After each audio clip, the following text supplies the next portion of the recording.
Live. Everywhere. On netrootsradio.com.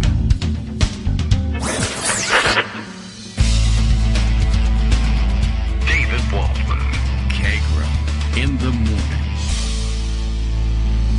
Now, here's David Waldman.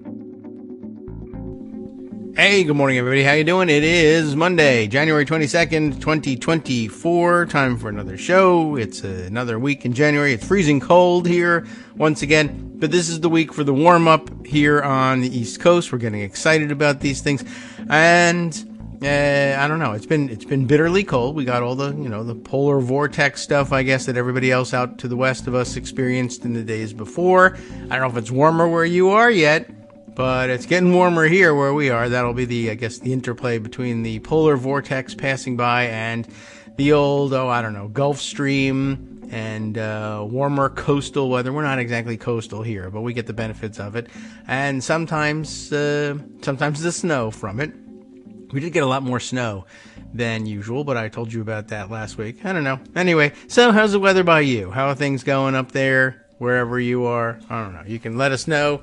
Record a segment about the weather. If you like, send it in. We'll play it on the air. That is always available to you.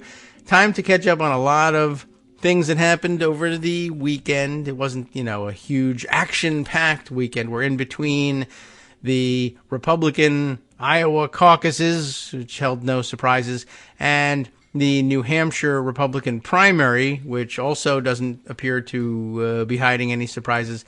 But the field, which was certainly narrow to begin with, even when they had as many candidates as they had at whatever the maximum was before everybody started dropping out, it was narrow in many senses of the word, and it is narrower still. Let's see. It is Ron DeSantis that has dropped out this weekend, and everybody's having a good time celebrating that, most often by redistributing on social media the predictions of pundits from, in some cases, it's been a while, a year or more ago, saying, Ron DeSantis is the future of the Republican Party. Ron DeSantis is the only one who stands a chance at giving Trump a run for his money in the nomination contest. He's really unlocked the secrets of how to run in today's GOP. You take the meanness and vindictiveness and anti-intellectualism of Donald Trump and marry it with the competency and something else, lever-pulling, body-burying knowledge of a Ivy League graduate. And then, of course, interestingly, they spent the year in between talking about how terrible the Ivy League schools were and how it's ruining all the graduates there. But then I guess they decided, we can blame that on professors of color and the white students who suffered through their tutelage to graduate. They're just the poor victims in all this. And they're the ones that were really smart in the first place anyway. So something. Well, anyway, it looks pretty stupid in hindsight because, of course, Ron DeSantis turned out to be an idiot robot and have next to no idea what the electorate of America, or Florida for that matter, really, were actually thinking about and interested in their daily lives. However, the vindictiveness was enough to turn him into the governor of Florida. At the height of Trump's popularity, if there ever was any Trump popularity, he rode the Trumpiness idea to victory in Florida and then just kind of rode the momentum, the inertia of staying there, winning a second term. And then, I don't know why more pundits didn't say, hey, you're going to have difficulty trying to out-Trump Trump, head to head. That's not really going to work. And lo and behold, it has not, and he has dropped out, and that's exciting news, and everyone wants to talk about it. I'm sure it's in Greg's Roundup, and in fact, Greg's Roundup is right there for you to check and see, so you can check my work along with the part where I make it up. Plus, of course, the raft of stories parked here in the Skype messaging system, through which I also do see everything on the up and up. Out on the West Coast, Justice up and running today. Let's see. Oh, okay. Some Winston Churchill quotes, which I did catch yesterday, was a big story about how do we get to it? I don't even remember how I landed on it, but lots of people, I don't know, doing a lot of re-verifying of Winston Churchill quotes and the ones that he did and didn't actually make and who they're really supposed to be attributed to. And let's see. And DeSantis now in such a small world, he's being sued by Disney. Well, that I think I had anticipated for a long time. But yes, back to Florida with you, and good riddance, and let you stay there. Sorry for the Floridians who have to live with him as their governor, but even that can't last forever. And if it gets rid of Christina Pushaw forever, that would be fantastic too. But I have a feeling consultants tend to survive these disasters, like pundits, and they just never, doesn't really matter how incredibly wrong you are, you float to the top again anyway. And there's a lot of that happening, and a lot of that in the news today. And Greg Dworkin is here too. Well, I don't know whether he wants to talk about that or not, but we'll see whether that floats to the top as well. Good morning, Greg. How are you? I'm good. I want to talk about all of it. All right. Excellent. That's how good you are. Are you ready to talk about it? Including Christina Pushaw. Oh, all right. Good. Cool. That's actually made the list. All right. Let's see. What's up? How do we want to start? I think there haven't been enough comparisons between Ron DeSantis and Mike Dukakis. Oh, all right. Let's do that. Short guy, confident, kind of flamed out when they actually had a campaign because they weren't entertaining. Yeah, and they not lost. good in hats, right? Okay, but what's the difference between? He got nominated. Ron DeSantis's boots and Mike Dukakis's tank. I guess and his tank helmet. Mike Dukakis and his tank helmet. But that doesn't make you entertaining. No, but he got nominated. Maybe that was a mistake, but he made it all the way to the end. Yeah, he did. I mean, he went further than Dukakis. Or DeSantis. The other Dukakis went further than DeSantis. But still, when there's a difference between doing okay in your home state and then like being on the national stage and all of a sudden not so much. Yeah. Well, and now out come all the pundits who, I don't know, I'm not sure how they got ignored the first time around, but I did see somebody saying that their initial reaction, I guess maybe they're from Florida, and this idea of he's going to outbid Trump in all of this and end up as a nominee, and asking, have you ever heard him speak? Yeah, I mean, really. That's not a thing. We all said from the beginning, there's no way this guy's going anywhere because he's an awful person and he's not entertaining. He's a robot. He's not good. He's terrible. We certainly noticed that early. He needs to be programmed. I mean, we've been talking about this for months on the show. It turns out all to be true. Yeah, I mean, I thought that they could still nominate a robot, but not against a charismatic, as smelly as he is, a charismatic guy like Trump. Well, I think a robot would have more personality. Yeah, I mean, being compared to Ted right? Cruz without the personality is just like bad. That's not likely to make much happen for you. Right. So we'll get to Nikkki Haley in a moment. Ted Cruz won Iowa, also known as Nancy Pelosi. All right. And so San Francisco values versus hate versus hate is the theme for the New Hampshire primary. We'll get to that, but I think we have to start focusing on Ron DeSantis. And yeah, there was nothing more poignant and on target than Ron DeSantis withdrawing from the presidential race, not in person, not in front of his supporters, real people. Well, maybe. But rather doing it on video and then quoting a fake Winston Churchill.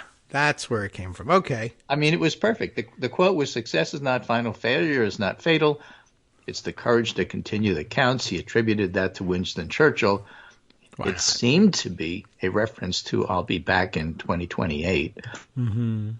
But there are lots of ways to do that with a quote, like, "I'll be back." He was promptly fact-checked because Winston Churchill apparently never said that.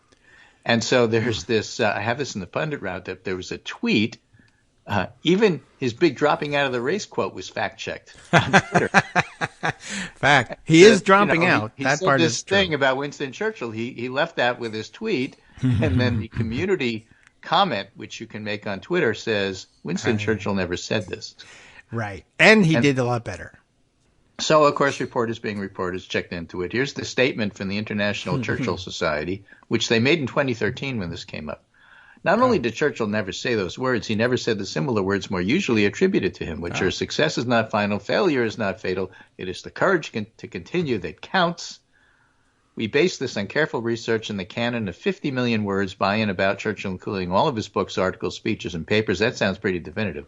That's a lot of words anyway. So, my point about all of that is, look, you can make all the Ron DeSantis jokes you want, and you should. Thank you. Yes, all right. But he's still awful. He's an awful person, which Will Bunch, points out. It's tempting to pile on the Ron DeSantis jokes. And by the way, I'm Please here for do. that. Yeah, right.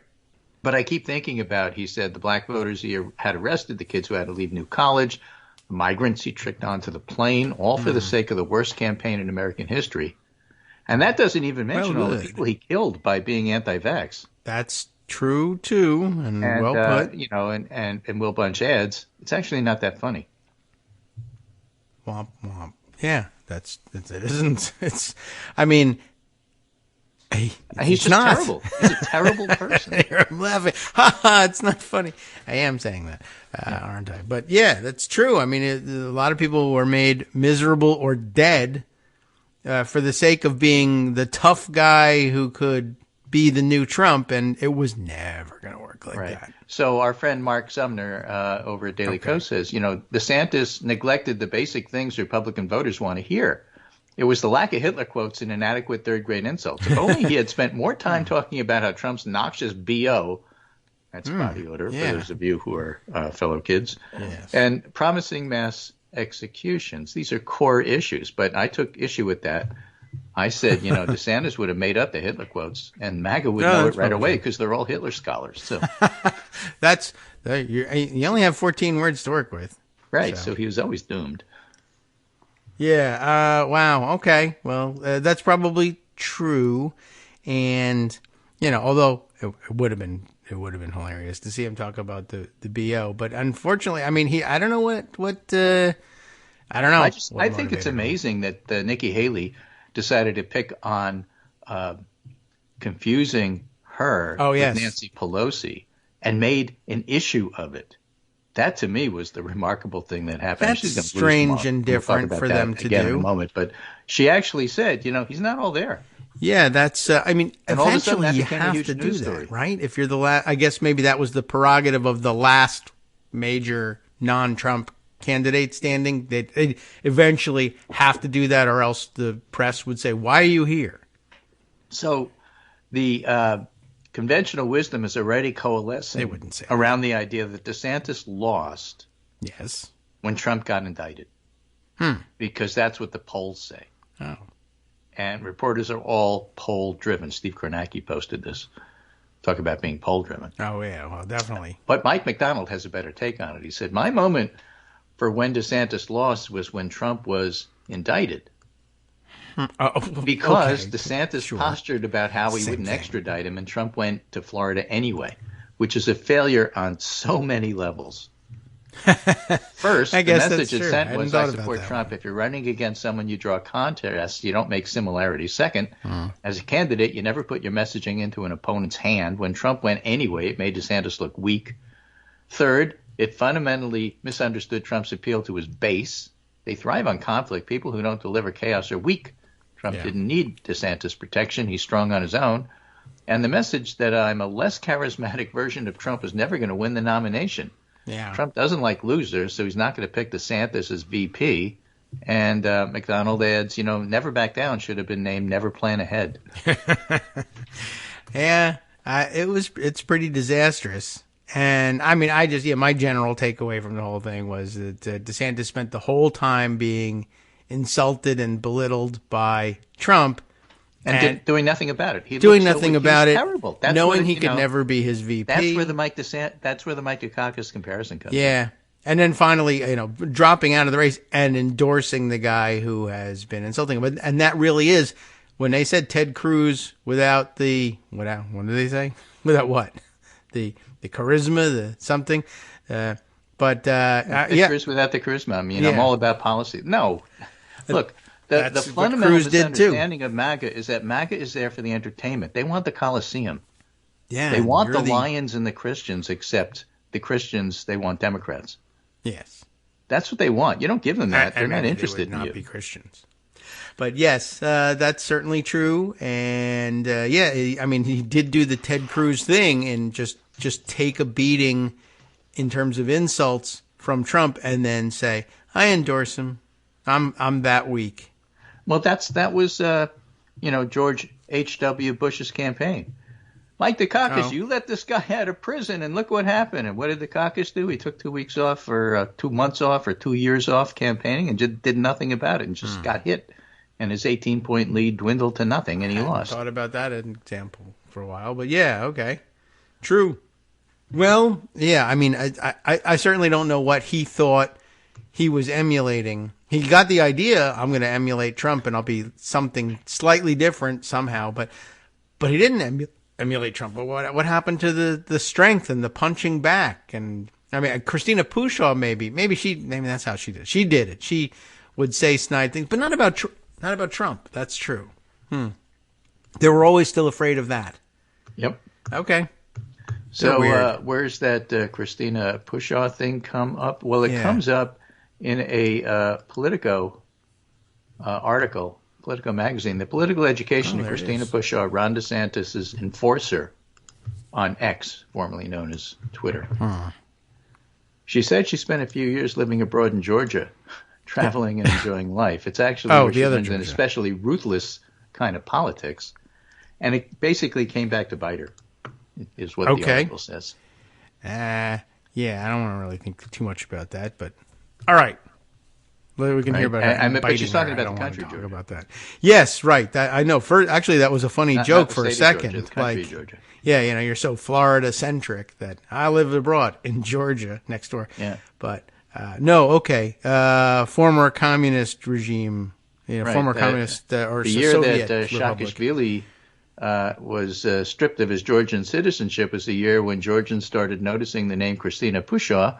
The American political operative suddenly appeared everywhere, wading into Georgian social media discussions, giving interviews from Tbilisi on Georgian TV, and even handing out blankets at an anti-government protest at the country's parliament building. Okay. She relentlessly attacked Saakashvili's political enemies, alleging his opponents were rigging the elections. She became so famous that year that several Georgian news outlets wrote stories on her trying to figure out who the hell she was. I guess you would wonder that. Why are we listening to this person again? Right. So Pushaw's style marries aggression with unabashed hyperbole. She introduced the word groomer to the wide political discourse, smearing DeSantis adversaries as sexual predators. Yes. She recently headed the operation that pushed out mocking meme videos, including the clip that attacked Trump's past support of LGBTQ rights. Her beefs with journalists are legendary. She frequently dives into journalists' X threads as a commenter, routinely calling them losers, propagandists, and state media. And she's hardly cryptic. Much of her appeal as a flack derives from the ceaselessness of her social media posting and its happy warrior, jocular, self-revealing tone. In the midst of political volleys, she muses on writers she likes, her favorite weather, etc. Oh, I see. But Nazi. What comes around goes around. And she was just so mean and nasty, everybody got to hate her. And she essentially was entirely responsible for Ron DeSantis's media outreach. Yeah. Which was terrible. He ended up looking like a disconnected wackadoodle robot. Because of her. Yeah. And so, what comes around goes around. Good. Well, like I said, we're going to need more alligator pits. And I don't know. So you get all of that. Now, what else do we have here? We have horrific. We have Steve Bannon on MSNBC. The top 10 reasons. It's a Dave Letterman style. Top 10 reasons Ron DeSantis' campaign failed so spectacularly. Okay. Just 10. 10. DeSantis struck when the iron was cold. All right. I think that's a Churchill The governor quote. responded to the party failure in the midterm elections by waiting 6 months to launch a campaign. 9. He made an awful first impression. Remember, he was on Twitter with Elon Musk, and that failed. Right. True. That's Christine Pushaw's media strategy that summarizes everything about the DeSantis campaign right there. Kind of does. 8. His electability argument never made any sense. You can't run to Trump's right on the issues and still be more electable to a broad national electorate. Even had he won the nomination, he would have gotten crushed in the general election. 7, DeSantis' media strategy was ridiculous. Okay. And by the time he realized how foolish it was too late. Yes. Number 6, DeSantis struggled to overcome his social awkwardness and, of course, never did. It was Stuart Stevens who said Ted Cruz without the personality. Yeah.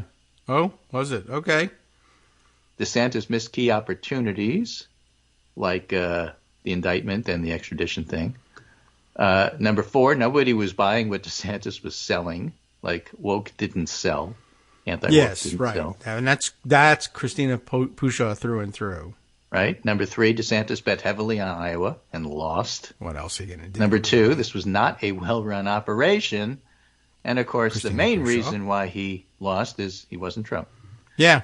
And the base wants Trump. Yes. And he's Charlie available to them. Ron DeSantis' biggest 2024 miscalculation, the GOP alpha was a thorough beta. But there's something rather extraordinary about DeSantis' defenestration. He was not the first fantastic on-paper presidential contender who failed to flourish in the spotlight. You can mention Rick Perry, Scott Walker, Jeb Bush, a bunch of political could-have-beens. Not in the same sentence. In an otherwise bleak midterm for the GOP, he won re-election in a landslide. Yeah. And so that's what made him a star. Yes. Of course, he was running against Charlie Crist, and it was a weird environment in Florida. That is true. It's always true. But, he was the star. And so everybody wanted him to be the person who brought Trump down. And the way he did it was using Chris Rufo and writers like Nate Hochman, who we had to fire after Nazi imagery was tweeted out. And DeSantis has what the Daily Beast called a secret Twitter army of far-right influencers. Yes. A deplorable group that included a self-described alpha male Giga Chad, an unregistered arms dealer, and an ex-Trump digital strategist who said some pretty racist things, and none of it worked. What do you know? MAGA wanted Trump and not DeSantis. So the MAGA faithful don't care about the policies of the legislation, writes writes Charlie Sykes. They wanted the show.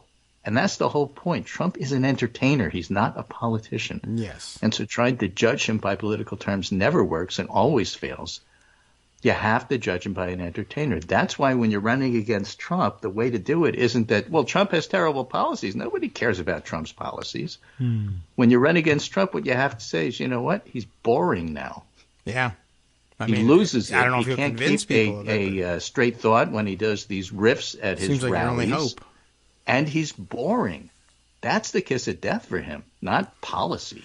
Yep. He'll change his policy in a heartbeat. He doesn't have any policies. You can't run against Trump policies because there are none. That is true. Other than I want to be a dictator and I don't want to go to jail. You can run on that. Oh, he wants to be a dictator and he wants to stay out of jail. That's not good. That's not a reason to vote for him. But if you want to be entertained and you want your president to entertain you, he's boring. Yeah, you'll want your money back. That's how you run against Trump. Yeah, I guess that's the only opening there is. You certainly can't run and saying, "I'll be the smart Trump." That's not a thing that clicks for people. But we love him because he's dumb. What do you want to be a smart one of him for? Ron DeSantis didn't run that way.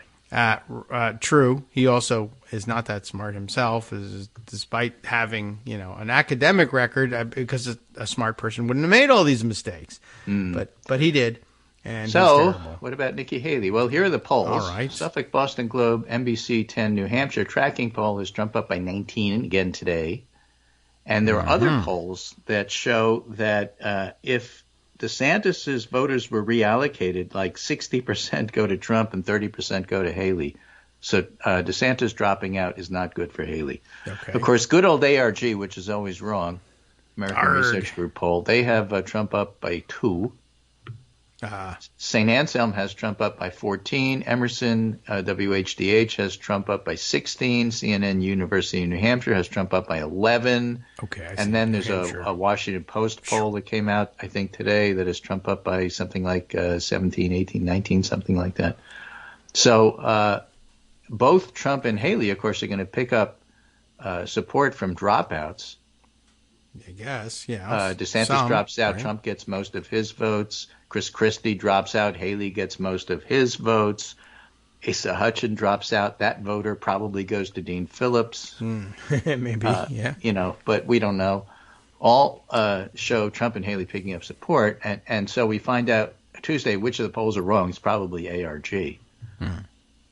But what they've noticed, I mean, the people who actually know New Hampshire and been out there, is that it just seems like a low-key rate. It's like super important, probably the most important contest in context of the GOP nomination. Like if Haley gets really skunked, she's out. Oh, I like that term. Okay, she'll quit before being embarrassed in South Carolina, where the same thing will happen. But despite that, it's like super low energy. Right? Like they're not spending all their time there. They're not frantically rushing from venue to venue. And the other venues that they have in New Hampshire are generally small. Yeah, you can have a Trump rally with 4,000 people, but that's like a quarter of what he used to have. And reporters who have been there said it's the same faces. It's the Grateful Dead heads, They go from concert to concert to concert, and these are the same people. They're not all from New Hampshire. Nikkki Haley will bring out 500 people. 40% of them will be from Delaware, and 20% will be reporters. Yeah. Well, that's one of Trump's favorite things, the crowd event without asking people where are they from. Yeah. I mean, well, it's such a small place, you can get there from any number of neighboring states. Are you in the legislature, yes or no? Right. I live in Delaware. Usually true. Otherwise, I would be. Yeah. Well, you know what? Something you said, covering Trump as entertainer, or realizing he is an entertainer, or put me in mind of wasn't the Huffington Post, the Huff Post at that point? Didn't they put him on the entertainment section once? Hi, everybody. It's me, David Waldman. Yes, the same guy who interrupts you all the time. Interrupting you one more time, just to tell you again, another reminder that your contributions are what keep this show on the air, and Patreon.com. Patreon.com is still among the easiest ways to make the sustaining subscription donations that keep us afloat. Are you ready for the pep talk about how our Patreon campaign is still going strong and growing? Well, too bad. Yeah, the plain fact is we actually are headed in the wrong direction, and whereas we once had about 175 monthly patrons, we're now actually down below 150. Time to recruit some more. Not exactly the kind of news I wanted to share, but there it is. For those of you in a position to support the show, Patreon.com does make it easy to make those secure, recurring monthly contributions to do so. Patreon.com/KagroX gets you straight to our donation page. We've been through a lot together. The worst of the pandemic, we hope. The worst of the insurrection, we hope. So go ahead and treat yourself. You don't need an excuse. Give yourself the gift of a little something you enjoy in life. Support the show. And of course, if you happen to prefer using PayPal or even the Square Cash app, we're up and running on those options too. So thanks again, everyone, for all your support. We couldn't, or at least shouldn't, do it without you. Hope you'll be on board soon too. Thanks for all your support. There's a bug landed on the windshield. Now it's too heavy.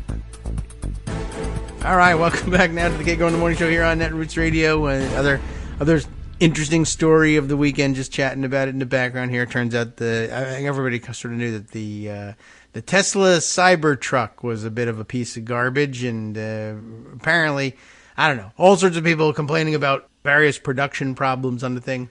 And now it turns out that the signature unpainted stainless steel body was a mistake, and I guess they must have told Elon Musk it's stainless steel, so therefore stainless. That must mean it's also, everything else proof as well, right? You can't stain it. That means you can't destroy it. But as it turns out, it was unpainted stainless steel, and it turns out that a couple, decades, 100 years plus in the automotive industry taught the other manufacturers about why you shouldn't put out an unpainted car body or an unvarnished car body, at least. Right. Anything you get on it that you normally get on a car in the winter, say salt from the roads being plowed, bugs that you hit as you go along, and tar getting on your car, all of which apparently corrode the body horribly. So now the user instructions are you have to thoroughly top to bottom scrub wash your Tesla Cybertruck every day. Oh, it says right there in the fine print, do not use outside. Yeah, what you're supposed to do basically is you're supposed to park it in your industrial kitchen next to your stainless steel refrigerator because it's all part and parcel of the same, Drive it only in a Hyperloop where there's no bugs. And, so, I don't know. I don't think, I would say this, I'd venture to say there are 0 Cybertrucks owned among the listenership of this show. So, I'm going to highlight a guy whose name is Heath Mayo, who's a conservative, Christian conservative, as he calls himself. Mayonnaise. And he runs a firm called Principles First. That's who gets paid. And it may surprise you, but, we talked about the fact that MAGA will never leave Trump because it's entertaining, and the MAGA deadheads that follow him from concert to concert are certainly not persuadable in any way, shape, or form.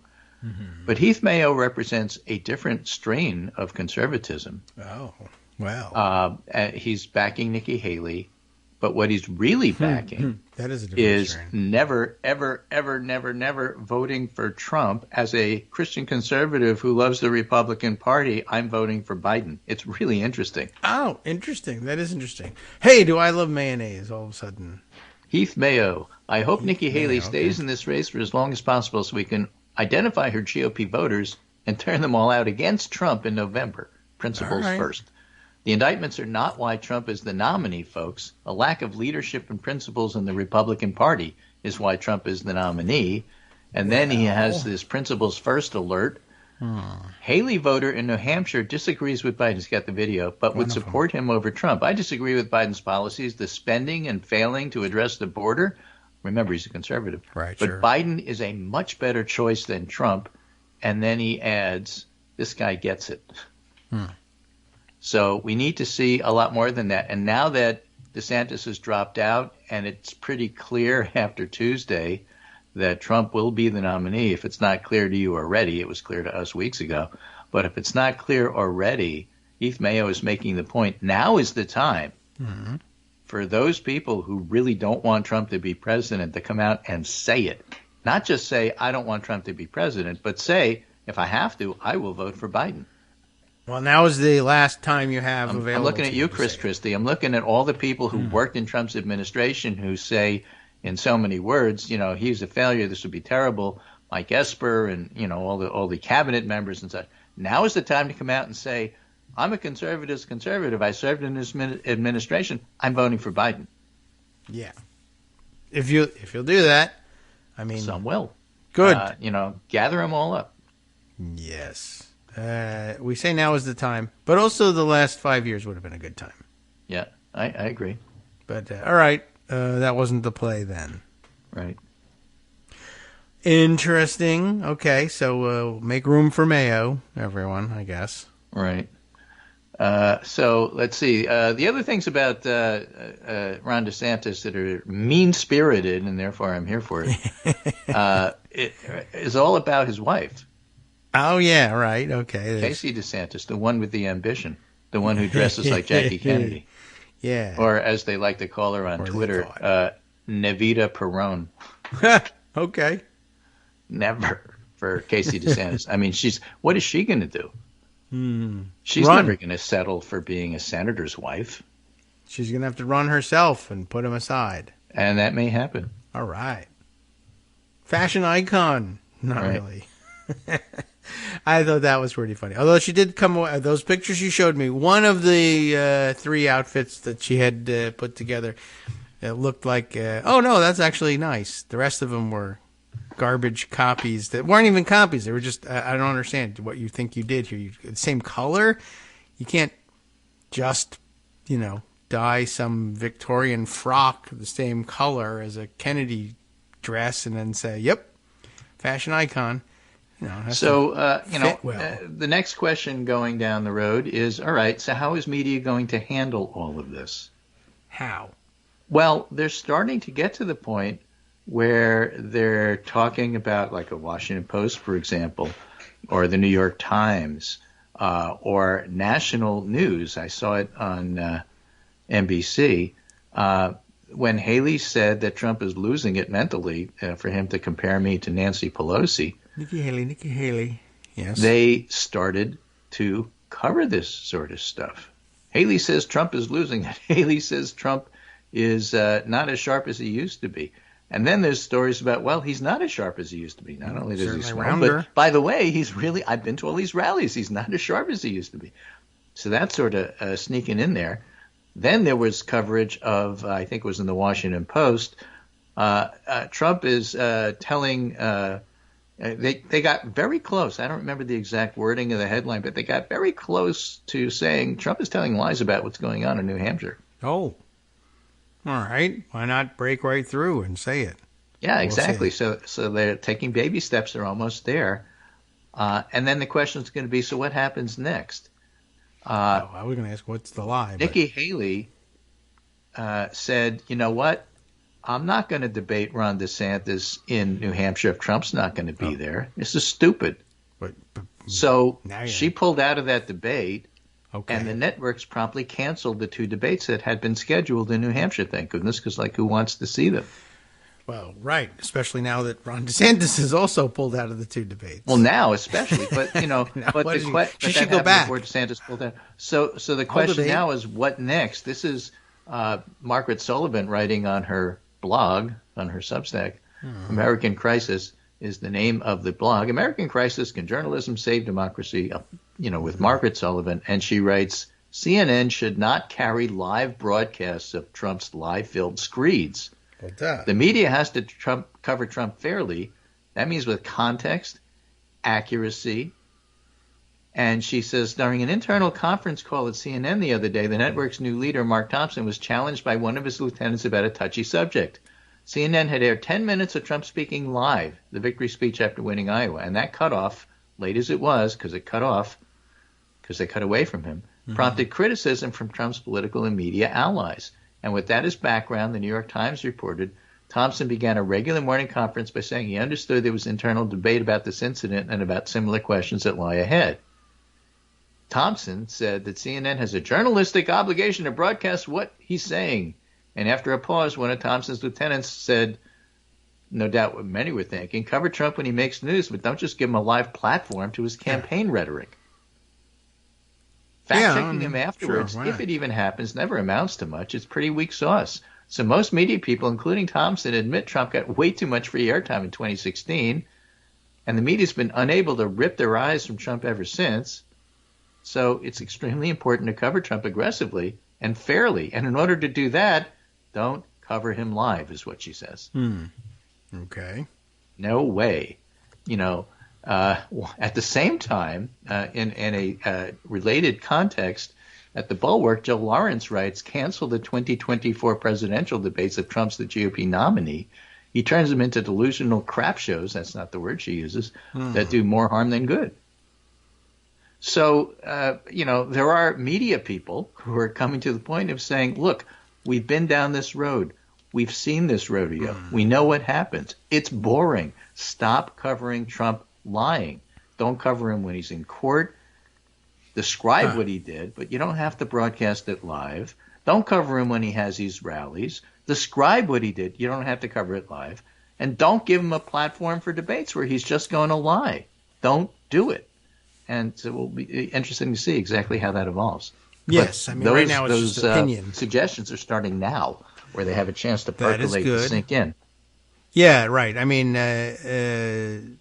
Waiting until closer to the time, it might be the right thing to debate, but it won't have much likelihood of changing the minds of network executives who have committed to these things. And I guess you got to argue about this before anybody commits, or maybe they've already committed, but still with enough lead time that you can say, all right, we're going to do something else. What will that be? And Joe Lawrence reminds us there was a 90-minute debate with Joe Biden back in 2020. Chris Wallace was the moderator, so it was, quote, fair, unquote.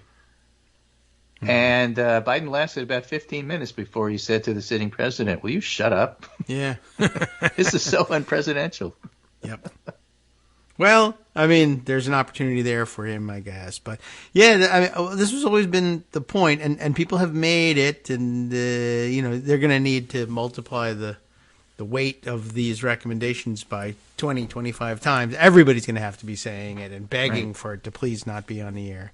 Well, part of the thing is if you make that argument late, then people like Thompson, who are in charge of CNN, and other people who are in charge of things say, well, we have an obligation in journalism to be fair and do these things, tradition, yada, yada, yada, yada, But if you have people make the argument in advance and take it apart, then you can't just turn around and say, look, that's not true. Look at all of these gray heads with beards, who have been around for a long time, who are telling you the exact opposite. You can't use that line. In fact, here's the argument against it, and it's been well made. You know this. You've seen all of these things.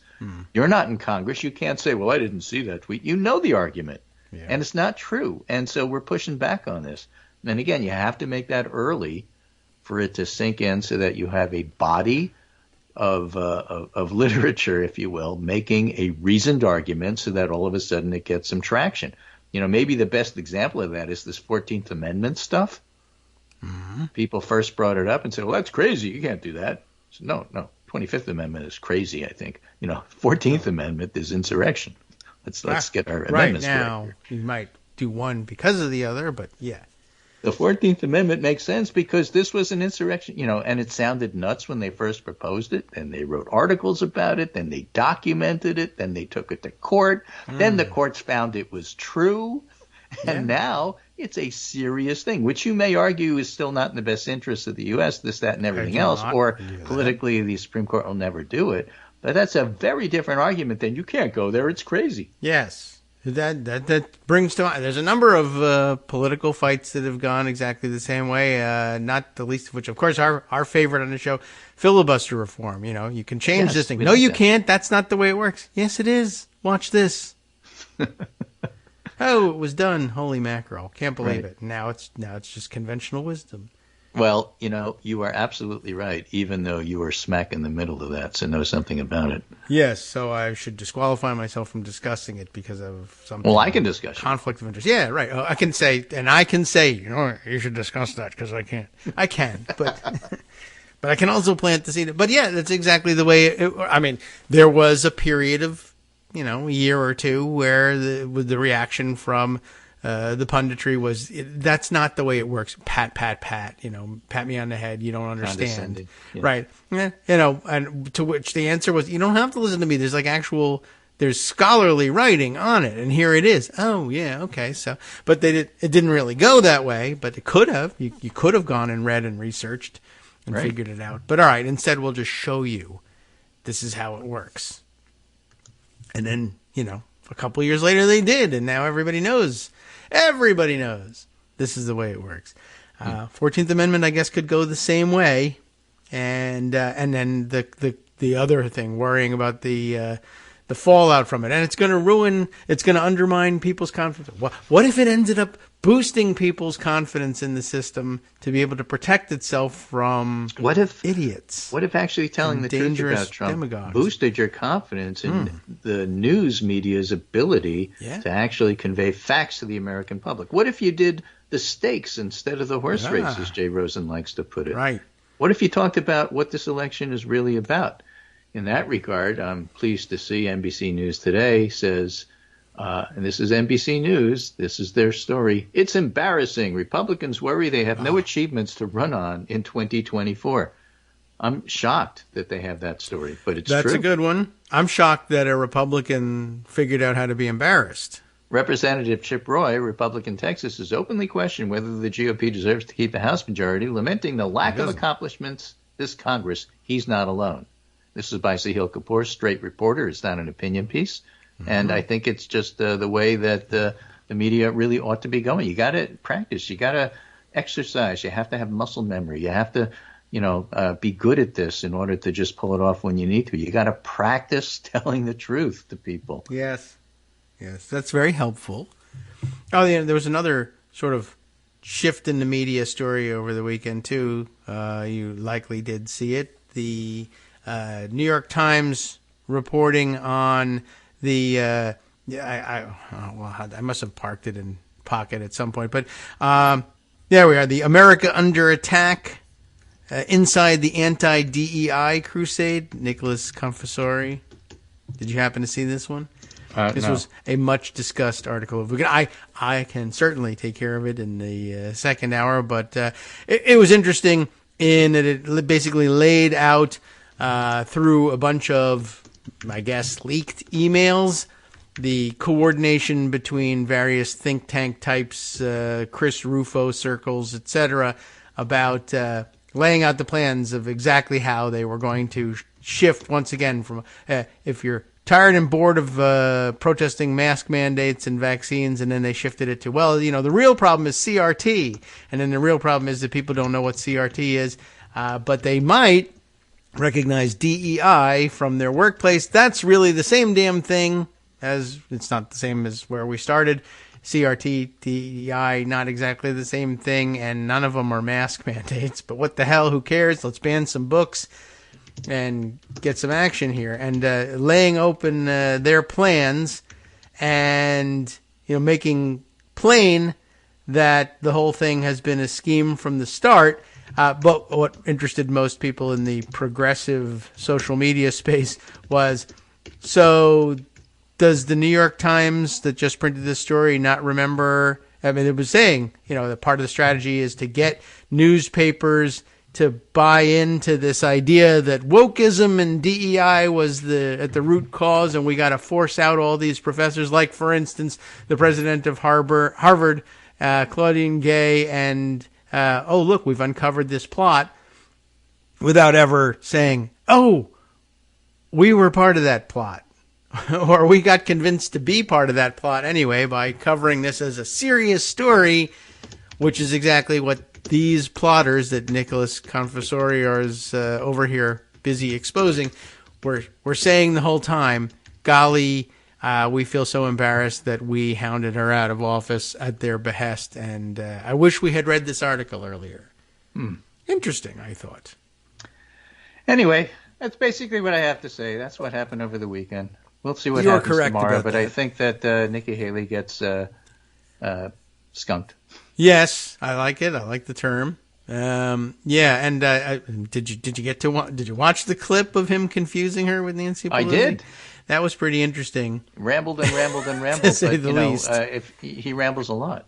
Yeah, that's his thing, and I just thought it was interesting when it came up. I was like, oh, here's another. It's the Trump dementia clip of the day, where people will then argue this is evidence of dementia. I don't know if that's right. I don't know if you want to get into the medical terminology necessarily, but he's certainly only loosely tied to any sort of theme that would make any sense outside of MAGA circles. Right. Morning Joe mentioned this morning, wow. But I also saw it on Twitter. Yeah. And I'm still laughing. Somebody made the observation that, as Trump goes on in the campaign and it's winter and it's cold and stuff like that, he just keeps piling on that orange makeup. But if he keeps putting on more makeup, he's going to lose the white nationalists. Yeah, well, or convince them to turn themselves orange. Yeah, that's always a possibility. Yeah, one of the internal contradictions that's just so interesting and fun about him. But yeah, I thought that confusion was really something. I don't know whether it was just, I don't know. I mean, others have observed, well, to be fair, they're both women and he's a Republican. So, same when it comes to, which one I'm mad at. But, I mean, names aren't really all that terribly similar, although I guess maybe there's the same number of, not even the same number of syllables, but Nikki, Nancy, Pelosi, Haley. Maybe it's really hard to know what he was thinking. And the best part of all of that is Elise Stefanik. Do we have we been doing that wrong the whole time? No, it's Stefanik, but Trump pronounced it as Stefanik. Oh, okay. Then, yeah, all right. Well, then we'll start doing Stefanik it. Jumps up and starts supporting him and saying, of course, everything he said was true.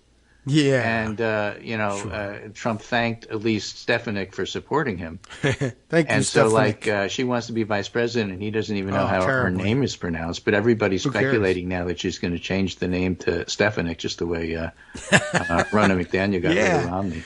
Probably right. Well, but okay. She's awful. How does she that go? is just Hang awful, Elise and Stefanik. it was on display, and it was like, oh, well, this is all about Joe Biden. Sure, it is in a non-truthful way. I don't know what that is supposed to mean. And by the way, there was also I've seen two different interpretations of it, but the complaints about him going out saying, "Well, and did you know they deleted all the evidence? They deleted all the evidence." Somebody said that was perhaps even a reference to what had happened the day before in the Jean Carroll trial, that his team was busy accusing Jean Carroll of having deleted some, if not all, evidence of something, and I'm not entirely sure what that might be. But I don't know. Has he ever been running on the January 6th committee deleting something? She was attacked, and so she deleted some of those. And you're obviously deleting evidence, therefore you can't believe anything somebody said. Yeah, that doesn't hold. It reminds me, way, way, way back, years and years and years ago, when I was in graduate school, in medical school. That's a long time ago. I was. They had medicine. I took a vacation and I used a credit card, and the travel firm stole the number. Really? And an employee there used the credit card number to buy a whole bunch of stuff, which obviously I didn't do. So I caught it, and he got caught. And I was asked to testify at trial. All right. So I did. I testified at trial. I said I didn't buy these things. I'm in a suit. Easy, right? I'm calm. I'm a good witness. I look presentable, and I'm just telling you he stole all my stuff. Yeah. That was the entirety of it. But the point is that as I was waiting in a Queens, New York courtroom, the good place to wait, to go on and do the testimony that I was asked to do by the assistant DA. Yes. There I am in my suit and tie, standing out or sitting basically on a bench outside the trial, and then I come in when I'm told to come in. Yeah. Watching all the guys walk past me with the shackles on their feet and stuff like that, because it's New York courtroom. That was the day. And there's a guy sitting next to me, and he turns to me and said, "It's cold." And I said, "Yeah, I know." Yeah, okay. So I get in there, and the first question that the defense lawyer says to me, "Were you sitting on the bench outside?" And I said, "Yeah." And "Did you talk to anybody?" And I said, "About the weather." "Anything else?" "No." "Okay. No further questions, Your Honor." Oh, that's it. All right. That's it. I mean, the point is to distract, and the point is to change the subject and change the topic. Obviously, you talked to somebody, therefore none of your testimony can be used. Right. So if you ever deleted an email ever, 35 years later, you can't possibly say anything because obviously you're trying to hide evidence. Yeah, which doesn't work if you are, if you're the plaintiff. That was the idea, really. But yeah, that was that was I guess what was going on. He was accusing, not only confusing Nikkki Haley and Nancy Pelosi, but also confusing the two of them because they're both women that he dislikes, with Jean Carroll because she's another woman that he dislikes and but doesn't even know. Yeah, I mean, never heard of her. Nikkki Haley, he never met her. Right, never put her in his cabinet. He just made her, ambassador to the UN, but never talked to her. Hardly knew it. She coffee girl, and this idea that then it moves on to this accusations of deleting evidence, which yes, now I recall. Yeah, Jean Carroll was saying that when she began receiving emailed threats and insults after Trump started in on her, that initially she deleted some of the first ones, but then later realized it was such a large trend that she needed to involve the police and report these things to people. Right, exactly. And they said, "But didn't you delete evidence?" Yes, but the one, it's not evidence. I mean, it could have been evidence, but it's not the sole evidence, and it is, it's immaterial to to this case. Immaterial, but if you go find it, you'll find it that it supports what I'm saying. So yeah. So, I mean, it doesn't really matter. It's not like I didn't delete exculpatory evidence. Yeah. I deleted superfluous evidence of even more wrongdoing by you and the people who support you, but we could probably recover it, but it doesn't mean anything. But of course, right, he's seen from cop shows. Deleting evidence, that's a bad thing. Mistrial, something. Well, here's the exact quote from Haley. Real. Oh. She says, it's things like that. He said multiple times he ran against President Obama. He didn't run against Obama. These things happen because guess what? When you're 80, that's what happens. You're not as sharp as you used to be. Ageist. So maybe. New York Times pitchbot picked up on that. Jug J. Balloon and tweeted, Trump confuses Nikkki Haley and Nancy Pelosi, raising concerns about Biden's mental acuity. This is pretty much it.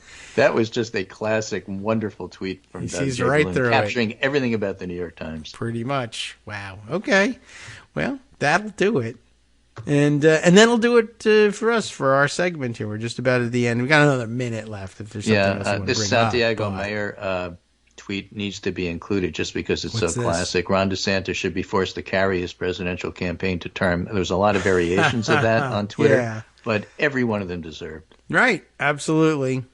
The cruelty was supposed to be the point for him, and then it turned out not to be the point. It was just pointless cruelty, which is amazing, considering that it was supposed to be the point the whole time. Yeah. Right? Wow. Okay.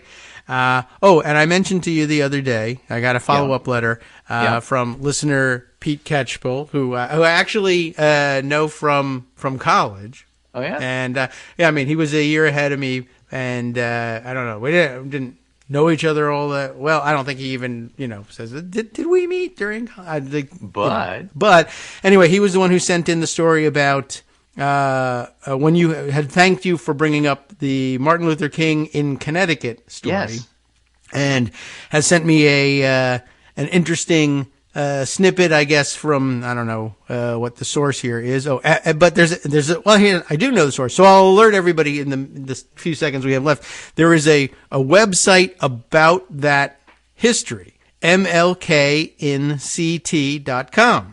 How do you like that? So there's a whole website that will give you the rundown on the history and everything. So all the background on what you discovered and shared with us on MLK Day that day. Yay. Anyway, I'll be back on Wednesday, and we'll talk about Nikkki Haley's political demise. Okay, right. She'll be dropping out I hope she drops out by Wednesday so that she can make for good content for the show.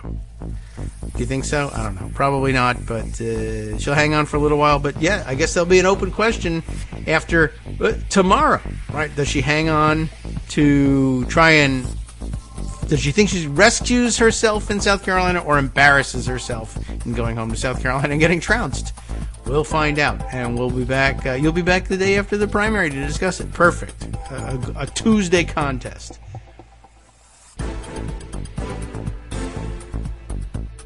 All right, welcome back now to the Kagro in the Morning Show here on Netroots Radio. So, provided you with a source for history and context of Martin Luther King in Connecticut, his adventures among the Connecticut Yankees, and very interesting. And apparently, I mean, I guess the long story short here, if we want to do it this way, and you can read the whole background for yourself if you like, is that while King, as a youngster, really, a student, was in Connecticut, here are a couple of things that probably would be filling in some blanks for you. Okay, so he goes up to Connecticut for the summer, I guess, to work on a farm. Well, okay, so you may have had some picture of him, I don't know, out in the fields or milking cows or picking radishes. I don't know. Do they grow radishes around there? I had no idea. Well, one thing they do grow around there that you probably didn't think he was working on harvesting is tobacco. But, okay, yeah, Connecticut does have a tobacco background, and if I recall correctly, this is now useless knowledge still rattling around in my head, includes that Connecticut tobacco leaves were highly prized for, were highly prized for their color and used as cigar wrappers. And I just now got a note from Scott saying that we were off the air for an extra minute in the break, and now I realize this is another one of those days. Just, hitting all the wrong buttons. I hit the 2-minute break that we use usually at the half-hour breaks. The top of the hour thing was supposed to be a minute. I was wondering, how come it's taking so long to get through this music? But I could use the break. Anyway, and I used it to read some of this history of MLK in Connecticut, and I'm sure now this will screw with things. No, actually, we'll edit it in the podcast. Sometimes if you have too much music going in the podcast, YouTube gets excited about that because it's copyrighted music, even though it's royalty free. Everybody who's supposed to be paid is paid, but sometimes when it comes time to monetize your YouTube videos, which doesn't matter in the least because there's no money involved in monetizing these things, not for real people anyway. Working on a tobacco farm, which, it's the 40s, right? They're not yet progressive about tobacco and its ill effects. And, I think King is about 15 at this stage of the game. So anyway, but Connecticut shade rappers, as I recall from, hearing from I don't know where about that being prized as cigar rappers, and I guess they must somehow shade the leaves somehow, or else I misunderstand the use of the word shade. I don't know. Not a tobacco farmer. But anyway, while he's there, why is the Connecticut experience important? I guess that's the real question. And MLKNCT.com answers the question. And it is that while he's there and not working in the tobacco fields, because at that point, you're supposed to keep your religion to yourself, I suppose. Anyway, you're supposed to be concentrating on the work. But while not working, attending services on Sundays. He's a religious guy, even at a young age. And, of course, his father's in the ministry, too. Isn't that right? And he attends the services at the local church, which is, I'm sure there were other choices as well, but he went to the First Church of Christ, because when it comes to a Church of Christ, why go with the second place finishers, right? Go to the First Church of Christ. And as you might imagine, well, that sounds like it might have been the first one around, and you're about right. It's a old established church, as Pete points out. The way he points it out, established in 1697, not 1997, not 1890, not 1797, but 1697.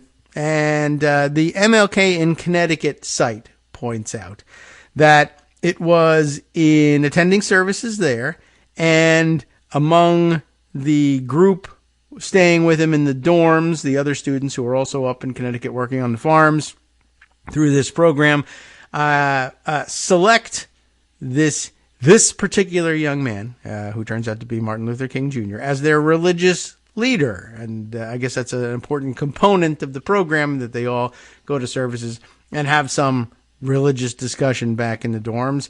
And this is where he kind of comes to the conclusion that he would like to spend a life in the ministry as well. And that's important because that was a big key part of his life. And to discover that he wanted to go down that path. And it's more than just involvement in religion, by the way. It points out here that that the discussions in the dorms, as it says, topics were such wide-ranging things as changing the world, for instance, and contributing to society, common themes alongside religion, I would imagine. And so this all coalesces into this idea that I think I have a vision of where I want to go in the world and what I want to do in the future.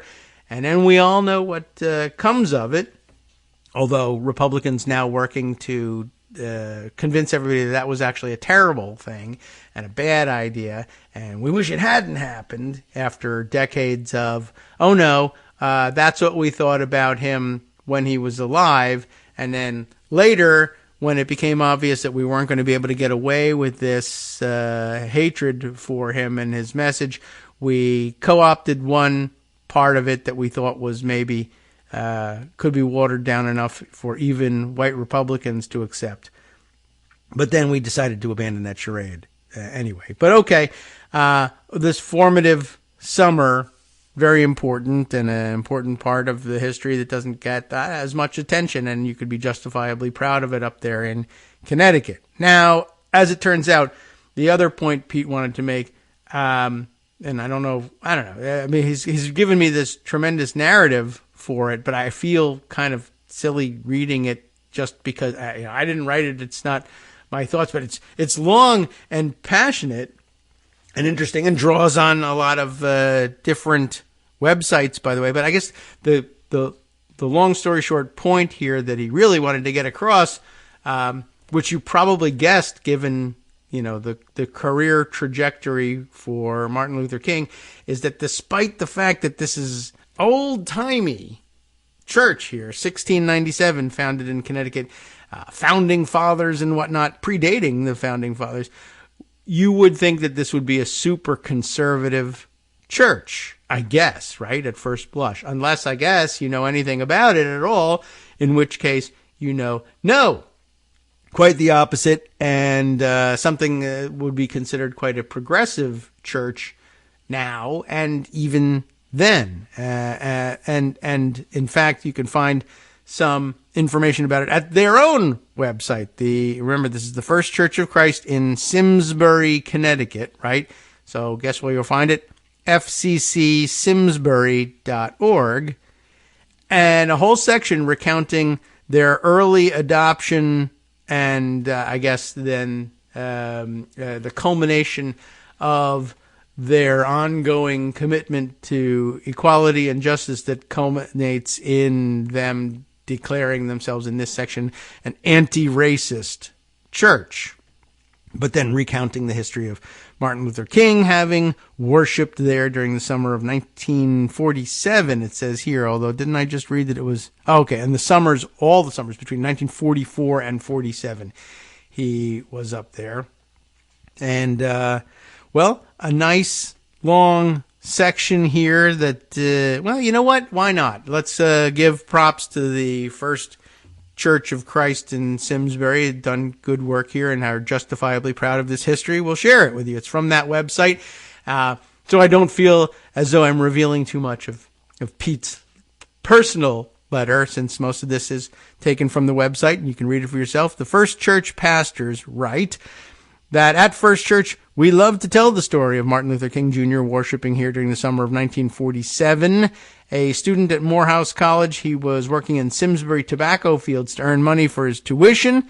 Inviting him to sing in our summer choir, director Garland Martin said, "I am not interested in the color of his skin, only in the sound of his voice." That seems like it got echoed somewhere later on in a slightly different way. Martin was required to respond in this way because then, as now, the color of someone's skin made a difference as to how they were treated. While rightfully celebrated, this story also gives First Church a great responsibility. Like Garland Martin, we are required to boldly speak up in response to racism and other prejudice. See, this is pretty progressive, right? We took up that challenge again in 2012 when we declared ourselves to be an open and affirming congregation of the United Church of Christ. We state that we welcome, respect, and affirm all people without regard for sexual orientation, not just racial identity, gender identity, or expression. And again, 2012, that's pretty early on as well. Race, ethnicity, gender, age, marital status, economic circumstance, or physical, emotional, or mental ability. We are specific as to who we welcome and in naming those who are too often condemned and excluded. For example, people who are, in case you were thinking they were just going to gloss over it, gay, lesbian, bisexual, or transgender. Given these people's experience of rejection, inclusion cannot be assumed. And then a little bit of theology for you, just to add that in there. Jesus didn't just preach justice for all. He named those on the margins who deserve justice and equality. He tells stories about Samaritans, a despised and persecuted minority in his day. Stories that affirm the value of a Samaritan woman at a well, and of course the Good Samaritan that everyone remembers. And I guess that must be, for those of us who have like zero exposure to that, you might be thinking, wow, that's interesting. Samaritans were a hated minority in the day. Well, what about the good? I guess that there must have been just one good Samaritan. Now I can see how that could have been consistent with marginalizing Samaritans. But that story, of course, would have come as a shock to his followers because Samaritans were assumed to be of poor character. By telling these stories, Jesus is saying Samaritan lives matter. Isn't that interesting? That'll take you around to that. There's more to it. You should absolutely go ahead and take a look. Once again, that's at fccsimsbury.org. Justifiably proud of that history and their current stances as well. So how do you like that? Pretty good. And this was a chock full of information, this letter, plus some information about how to take care of the pop-up ads on Firefox that constantly get in the way when we open up some of the websites we look at. Although my recollection now is that I had an ad blocker that was pretty effective, but and maybe this will take care of it because I don't know, we'll see. But the ad blocker I was using was very effective, but the news websites were onto the use of ad blockers, and they would put up a pop-up that would say, I see you're using an ad blocker, in order to have in order to be able to see our content free of charge, you need to disable your ad blocker. And that was as effective in ruining the show as simply having the ads, but at least I got to the content eventually with the pop-up. So we'll see. I don't know. I'll give this a try and see how it works. And yes, so Pete does say, geez, I don't think I remember meeting you in college, but it's clearly the case that you've said as much. We went to Lafayette during the same time period. So, and he was, as he reminds me here, manager, I think, of the college radio station back in the day too. And so how is it that here I am, on the fake radio, whereas he is not? Well, for one thing, again, it's fake radio. But for another, I don't know. I discovered this later on, of course. But yes, I do remember you, Pete. And as I recall, so I told you there was a lot of useless knowledge rattling around in my head. I think that I remember you because you were in a band with a good friend and roommate of mine, Matt Donovan. I'm now disclosing too many. Everybody's going to be swarming these places. If I was Donald Trump level, you'd all be sorry that I named you. But and as I recall, Matt was in that band, and Jim Cantwell was singing for that band, and you did I thought, very good rendition of the Talking Heads' Cities, as I recall. And if I'm recalling it at all correctly, you were a bass player in that band. Who was playing drums for that band? Not sure, although for some reason last night the notion was that it was Mike Biamonte. Was he a drummer even? I don't have any idea. Anyway, none of the rest of you know anything about this. But there you go. So you made an impression. That's pretty good news, even if I didn't make one. But I guess I'm making up for lost time now. Okay, so there you go. A feel-good moment. Maybe, unless that's a horrible, painful memory for you, in which case, forget everything. You feel terrific again, and it's back to the politics. And maybe that's probably the cure for the next hour. I mentioned, when speaking with Greg, that there was a big splash made over the weekend with Nick Confessori's piece in the New York Times. It is interesting. It's good reading. It's worth discussing. The piece is one of those ones that they gargle up with scrollable graphics that are, I can't decide whether they add anything to the story or not. But at any rate, America is under attack. That in quotes, this meant to be something from inside the anti-DEI crusade. And as I discussed with Greg, it's a little bit ironic in that, so now the New York Times is awake to the fact that there is a right-wing plot afoot to promote this anti-DEI crusade, and that, I don't know, for some strange reason, the New York Times felt compelled to perhaps unwittingly participate in it for weeks. keeping the story alive that the Claudine Gay resignation was something that ought rightfully to be demanded for good reason. And what the hell's wrong with our campuses and their kids in college today?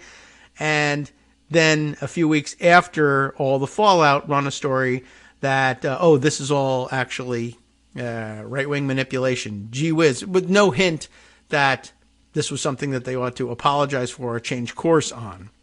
But it's a very long narrative, and it would take the rest of the week to get through. All I can do is recommend it to you. I won't spend time on it at the moment, if only because the story, I think, is already well known to us. I think we all already understood that this was a coordinated effort among right-wing operatives, not as usual, not working in good faith, and more importantly, depending on the good faith operation of the other side, who loves fairness and airing both sides and saying, despite all the warnings to the contrary, that you absolutely do have to hand it to some of these people who are horrible and are lying the whole time because they say something that rings somehow truthy or makes it feel like, or I don't know, you're old enough now that you say, why, yeah, things have changed so much at my old stomping grounds that something must be wrong with him, et cetera, et cetera. But yeah, a good time for the New York Times to sit down and reflect on what this means, which, if they don't want to do the reflection, I'll help you with it in shorthand. It means you got played by this very cabal, and they're pretty open about it, and they admit as much, and you took the bait, and you'd probably do it again and insist that it wasn't the wrong thing to do. Anyway, everyone should review it. We could review it at some point, but maybe, I don't know, this is going to require some off-the-air preparation, but we'll want to catalog the names of the players who are mentioned here and bring them up so that when they come up in other contexts, we will recognize the connections that they had to this. But I highly recommend it. But in terms of discovering that there was a plot, I think you listeners are kind of already there. You know about Chris Rufo and the way he works. So it won't surprise you. But the details are important. All right, let's see. Other things I wanted to share that things that I hinted at in last week's show on Friday that I maybe wanted to get to but didn't. One, I dropped for Scott's reference in the Friday roundup, something I had mentioned in passing about the Oklahoma state legislator, and I'm sure he has accomplices there, who have been putting forth just the most crazy and outrageous bills, only one of which was the latest iteration of some conservative Republican idiot falling once again for the litter boxes in schools scary story theory about the supposed furries, of which there are none in elementary schools, who had to be stopped for whatever reason, and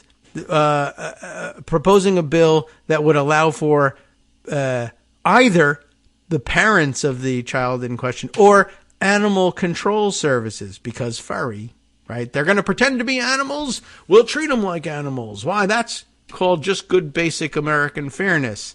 Except, one, they're not pretending to be animals. Two, they're certainly not furries. Three, there aren't any litter boxes in these schools. And four, even if there were litter boxes in these schools, which there aren't, I would think you'd have more reports of kids actually using them.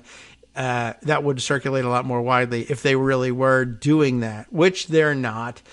And so it's only fair that we call animal control on people to whom we've been inherently unfair the whole time by accusing them of these weird practices that aren't happening and these kids don't exist. But what the hell? Let's be only fair about a situation like that. Well, as it turns out, this particular legislator and some of his accomplices also responsible for other horrific legislation being introduced in Oklahoma. Granted, not much of it making any progress through the Oklahoma legislature, but don't put this kind of crap past the Oklahoma state legislature, because eventually they'll come around and do something like this. This guy's record apparently includes something else I referred to in passing, a bill labeling Hispanic people terrorists. We were actually concerned with, I think this came up in the context of, I'm going to have to look back at the archive of what we used on Friday, but there was, I think we were just talking, we were reading Philip Bump's piece about how, I guess, Trump, his favorite rhetorical device of just turning everything into existential crisis. I heard a thing on social media and kids are using litter boxes, but it's going to end America. They're going to take your country away. How everything just, if he doesn't understand something, or even if he does, he just pivots immediately to how it's going to end America. And between that and the proclivity he has for, relying on stupid theories like the unitary executive theory, and blaming immigrants for everything and just saying that they're all infiltrators or invaders, or ultimately just going to say terrorists. And that it seemed at the time perhaps like, well, that's a leap that you're making. It may be the case that they end up landing on the conclusion that all immigrants are terrorists, or at least all Hispanic immigrants are terrorists. But they haven't done that yet. But they have. And here's the story that establishes it from The Guardian. Outrage as Oklahoma bill labels Hispanic gang members terrorists. But of course, then the leap from there is all Mexicans are gang members. Donald Trump will tell you so in every political speech that he makes. This Republican legislator that they have in mind here, I guess the same guy, Republican J.J. Humphrey, who now seeks punishment for acts of terrorism and defines terrorist as any person who is of Hispanic descent. We don't have to wait for the leap to be made any longer. He actually makes it. The headline makes it sound like, you can't say it makes it sound reasonable. It makes it sound like what an unreasonable person might conclude from something else, that, well, Hispanic gang members are terrorists. And that actually, it's not too far off of the conclusion. Now I remember exactly what the context was from Friday when I was telling you about the problems in Ecuador, where they were really finding and declaring as national policy that Hispanic gang members were in fact terrorists. The difference, of course, being it's a country populated largely by Hispanics, and I guess an indigenous population as well. But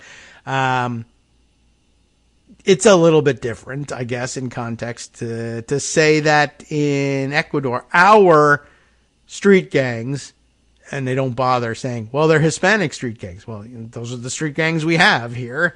Now, here in the United States, we are lucky enough to be so diverse that we have ethnic street gangs of all types. How fantastic for us and our diversity efforts.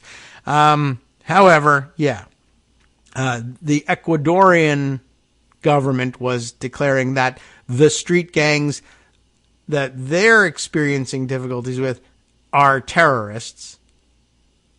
But, of course, they had made a certain leap beyond the street drug trade. They were now taking over local television stations and kidnapping the crew and hijacking the broadcast and promising, national resistance to law and order through armed conflict. Okay, that's a little closer to terrorism.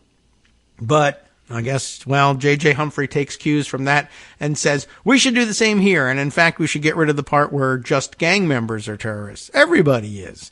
Let's find out what this is about. An Oklahoma lawmaker is facing backlash for proposing a discriminatory bill that deems gang members of Hispanic descent as terrorists.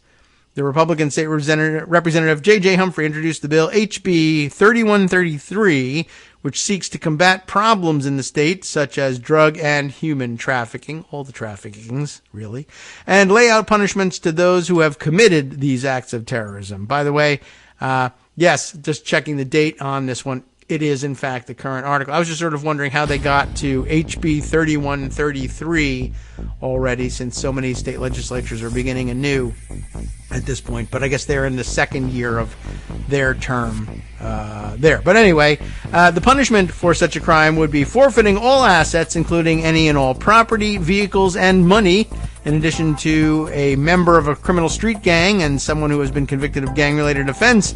The bill defines a terrorist as any person who is of Hispanic descent living within the state of Oklahoma. Sup, fam? It's your boy Darwin, a.k.a. Darwin_Darko, a.k.a. the most reasonable man in America, a.k.a. KITM's senior black correspondent. You might remember me from such recordings as Spacemen vs. Space Cadets and We Need to Talk About Joe Biden. Today, I want to bring you good news about that thing you've been struggling with. Do you suffer from giving too much of a damn? Do you turn on the series of tubes and find yourself outraged at the particular way some news organization strung some sentences together only to realize, nope, this is not some fictional hellscape? Well, guess what? You no longer have to accept the life of giving too much of a damn. You can do something about it, because even you, yes you, can be a show contributor. Now I know what you're thinking. Hey, Mr. Most Reasonable Man in America, I'm not some professional podcast talking guy. Don't worry about it. Do you have a smartphone or some other electronic recording device? Well, that's all you need. You too can have a segment where you can read us an important article and give us your take. Read one of your own original essays, or even just give us your commentary on something you'd like to share that's important to you. Fair warning though, side effects may include general punditry, having opinions and hot takes, getting stuff off your chest, and hearing your own voice. If your recording lasts longer than 5 to 7 minutes, please consult kagrox@gmail.com. That's KAGROX@gmail.com.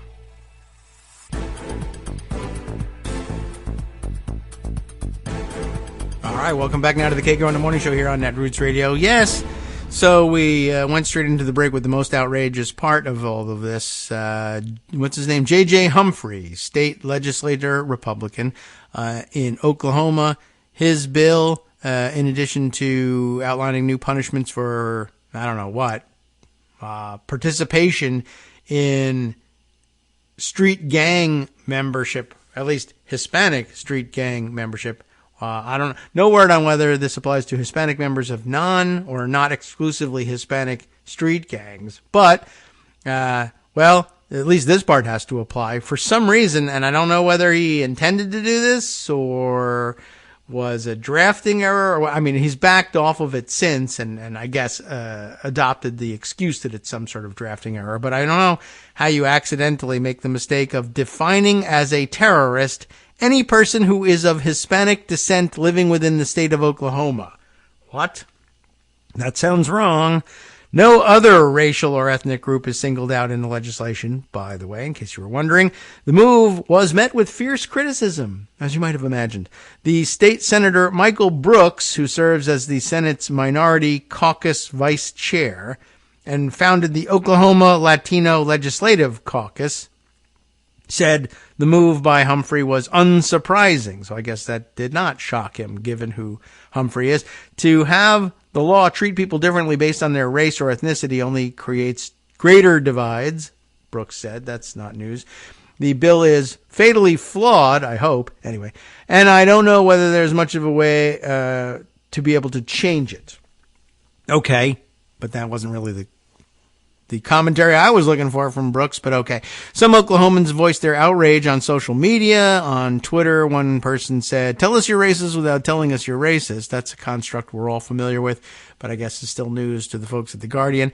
Humphrey apologized, but then doubled down. Oh my goodness, I thought he went the other direction on this. He said, "I apologize for using the word Hispanic, but I was not wrong."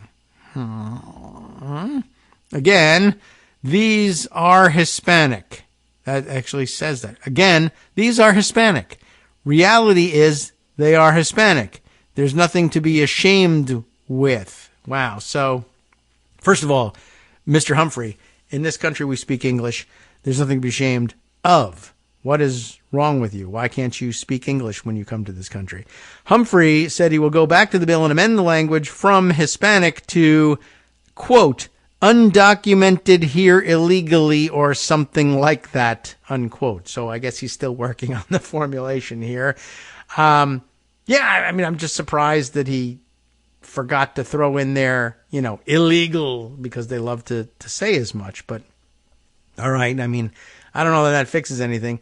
But if passed in a Republican-controlled legislature, the bill would become law and take effect on November 1st. Well, I don't know. What's the Oklahoma procedure? There's no signed by the governor thing. The governor can't veto things. All right. Well, Humphrey did not respond to a comment immediately, yada, yada. Okay.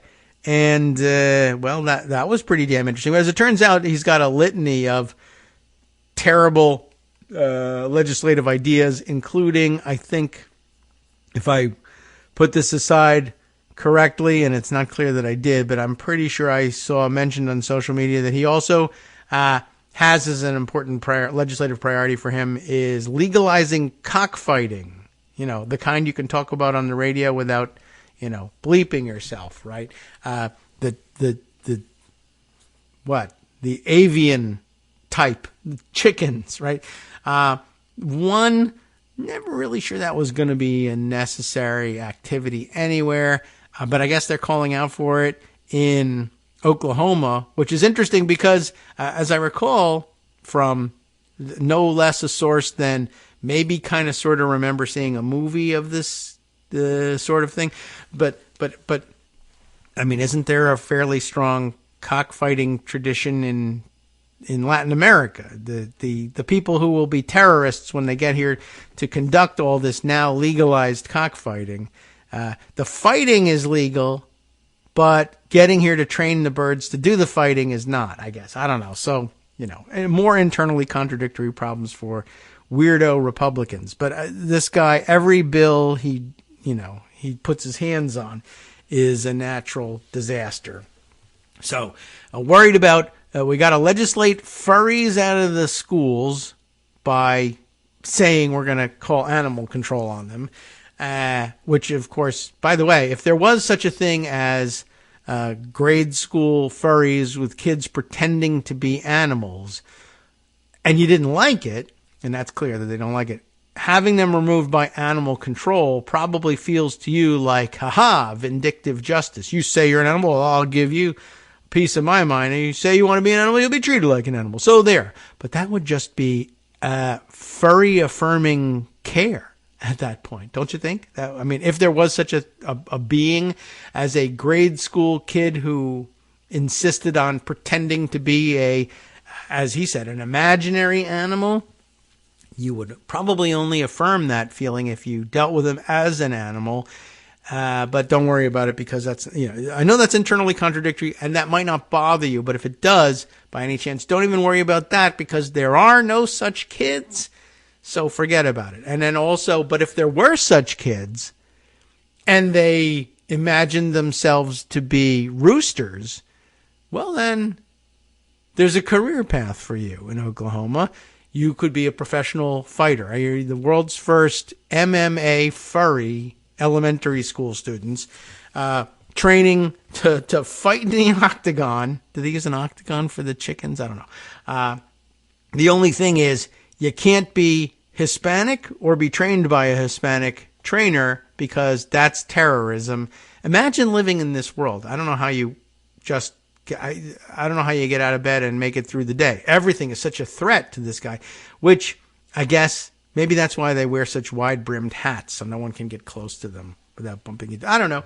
Anyway, that's what it's like to live in Oklahoma as an ultra-conservative Republican. It must be just confusing as hell every day from sunup to sundown. Okay, that is pretty wild. Back over to Pocket for other stories that I have put away. Oh, is this maybe by any chance? This is another one of the blue sky messages that I put out. Yeah, here we are. It was Susan Shorn who had said that Humphrey is the same dude who also wanted to legalize cockfighting. Took a $1,000 donation from the Oklahoma Game Fowl Commission, a pro-cockfighting political action committee.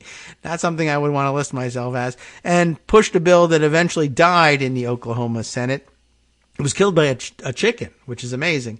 But, no votes, by the way, for chickens in any of this. It's really just a travesty. However, if a person who believed they were a chicken or wanted to dress up in a chicken suit to vote against this bill, his bill doesn't outlaw that, but it does say that they could call animal control to get rid of you at the end of the day. But maybe not if you're not in a school. If it doesn't say what happens if you think you're a chicken but are also a state legislator and maybe you wouldn't have absolute immunity. Anyway, all right, well, there's no point in exploring this except, sure there is. We should spend an hour on it every day. All right. So that's happening, and I guess you should be aware of that, and it is a travesty. One other thing I need to revisit from Friday, I think, we mentioned that they averted a shutdown, a government shutdown, in the Republican House, agreeing to pass the Senate resolution, I say resolution, I don't mean it was a resolution, it was an actual bill, but the method of resolution to the looming government shutdown that the Senate adopted, agreed to in the House. And I mentioned to you when we were reading the summary report of it from one or another of the news sources, that they hinted that a special procedure, remember this, had been used in order to get this thing through the House. I'll flip back to the archives and see if I can. Here it is. We were looking at Politico and their article, Senate clears first hurdle. Oh, well, that wasn't it, was it? Senate clears first hurdle to thwart partial government shutdown. I don't know. That might have been just another article that I had pocketed and didn't use. But it was Congress clears stopgap spending bill for Biden, moving to avert shutdown. The New York Times. Maybe it was that one that we reported. But at any rate, what happened was that there was mention of a special procedure being used in the House to facilitate the quick movement of the agreement with the Senate's with the Senate passed bill. And what was it? And it didn't mention it. And I don't know. Sad state of journalism that I guess they figure if you mention it, then you have to explain it. And if you have to explain it, it's too many words and it doesn't fit in the word allowance that they were giving for this. But that's what we're for, reflecting on that and saying, oh, what special procedure was it?